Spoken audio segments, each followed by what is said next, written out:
আরে বোকা, আমার তো খারাপ লাগে তুমি কাঁদলে। প্লিজ প্লিজ কান্না থামাও, কান্না করো না প্লিজ।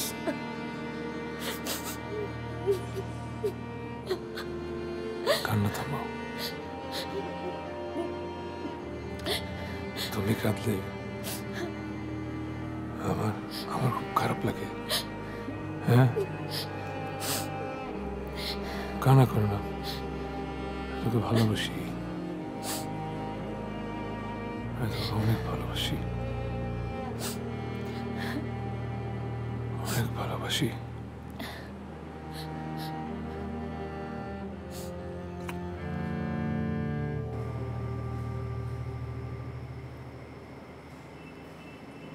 আপনি রুমের বাইরে দরজার কাছে দাঁড়ান।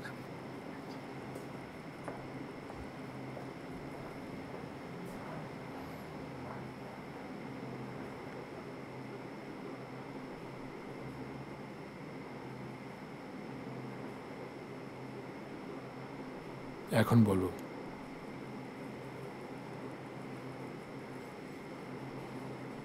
আমার যখন 10 বছর বয়স,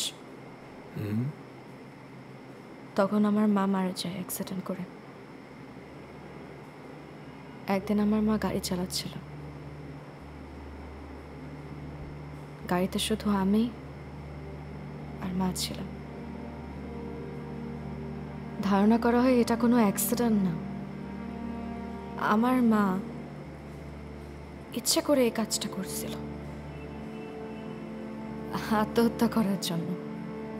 তবে দুর্ঘটনায় আমার মা মারা গেলেও ভাগ্যবশত আমার কিছু হয় নাই। তারপর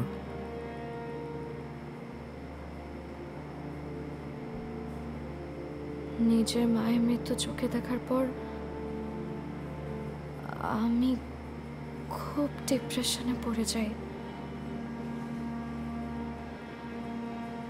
আমি প্রায় ভাবতাম একজন মা তার নিজের সন্তানকে কিভাবে এভাবে মেরে ফেলার চেষ্টা করে। এইসব ভেবে ভেবে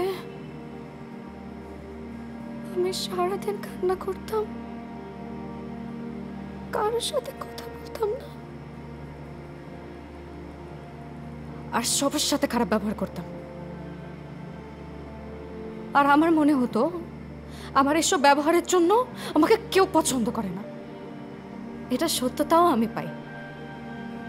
একদিন পাশের রুমে আমার বাবা আমার খালাকে বলে, অ্যাক্সিডেন্টটা আমার মায়ের সাথে সাথে যদি আমিও মারা যেতাম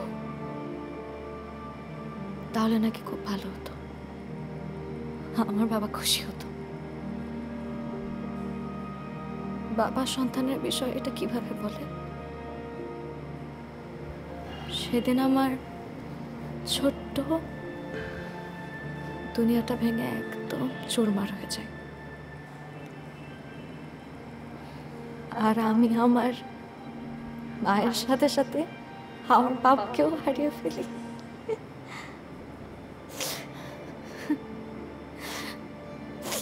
কেঁদো না,